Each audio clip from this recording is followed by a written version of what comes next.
Okay, so the first problem we're going to do is negative 4.4 times negative 6.02. We know that when we're multiplying decimal numbers on the abacus, we ignore the decimals when we're setting up and solving the problem, and we factor them in once we get the product. We're also going to ignore the negative numbers. So we're just going to treat this problem as 44 times 602. The first thing we need to do is set our 602 on the abacus, and that's going to go on the left side. It really doesn't matter which side you set the numbers on. I'm choosing to set the number that comes after the multiplication symbol on the left side, okay? And that's the 602 in this case. And then we're going to set the 44 on the right side of the abacus. To determine where to set the 44, we have to point off one column at a time, starting at the right edge of the abacus as we repeat the problem, okay? So starting all the way at the right edge, I'm going to count off as I say the problem. 4 times 602.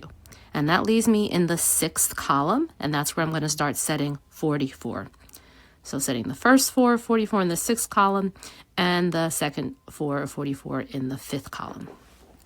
Okay, so now we're ready to start multiplying. So I'm going to look at the last digit in 44, and that's obviously 4, and the first digit in 602, multiply those two numbers. And we know that 6 times 4 is 24, so I'm going to move my right finger to the immediate right of that 4 and set my 2. Move to the immediate right of the 2 and set the 4. I'm keeping my finger on the 4 because that's going to be the column I'm going to set my next partial product on. Okay.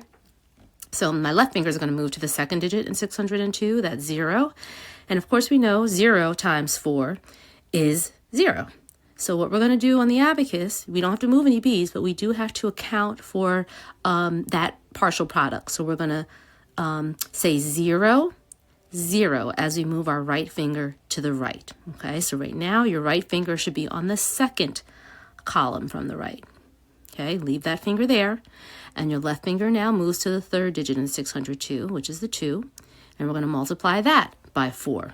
Okay, so starting where we are, we know 2 times 4 is 8, but on the abacus we have to say 08, so starting where we are, we're going to say 0, move one column to the right, and say 8, so we're setting the 8 in the first column on the abacus. So right now your abacus should have the 4 and the 4, the 44 in the 6th and 5th columns. Still, we didn't clear anything yet. Then a 2 in the 4th column, then a 4 in the 3rd column, 0 in the 2nd column, and 8 in the 1st column. So now we finish multiplying the second 44 times each digit in the multiplier, 602. So we're going to clear that 4. And now we just repeat this process with the first digit of 44, which is also 4, okay? So I'm putting my finger on the column where that 4 is, and my right finger is on that column, and my left finger is on the 6 of 602. We know we have to multiply those two numbers now, so 6 times 4 is 24. Move one column to the right of the 4 and set the 2. Move one column to the right of that and set the 4. We're going to push down a 5 bead and clear 1 bead for that, okay? Keeping my finger there. Now we have 6 on that column, on the 4th column. Our left finger is going to move to the second digit in 602, which is 0. And we know that 0 times 4 is 0. So we have to account for that, though. So we're going to say 0, tapping that column, and then move one column to the right where the 4 is, and 0. So we're not moving any beads, we're just moving our finger. Okay, so right now my finger is on the 3rd column where there's 4 beads. My left finger is going to move to the last digit in the 602 now, and we're ready to multiply that 2 times 4. This is our last step in the multiplication process. So 2 times 4 we know is 8, so we're going to say 0 in the column, starting the column that our finger's on.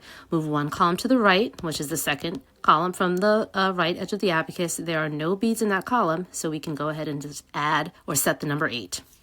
Okay, so right now your abacus should have still that 4, the first 44 in the 6th column, then a 2 in the 5th column, 6 in the 4th column, 4 in the 3rd column, and then 8 in the 2nd column, and another 8 in the 1st column. Okay, so we're ready to clear the 4. As we finish multiplying that by all the digits in 602, and the digits we have left are the digits of our product, our answer. But we need to figure out where the decimal point goes. The original problem was 4.4 times 6.02. So we have to add the total number, excuse me, of decimals in both numbers. So there's one decimal place, I should say, not decimals, total number of decimal places in each number. So we know there's one decimal place in the 4.4, and there's two decimal places in 6.02. So that's 3 in total. So starting from the right edge of the abacus, that very first column, we're going to point off 3 columns. And wherever we land, everything to the left of our finger is going to be our whole number answer, and everything to the right is our decimal answer. Okay? So I'm starting at the right.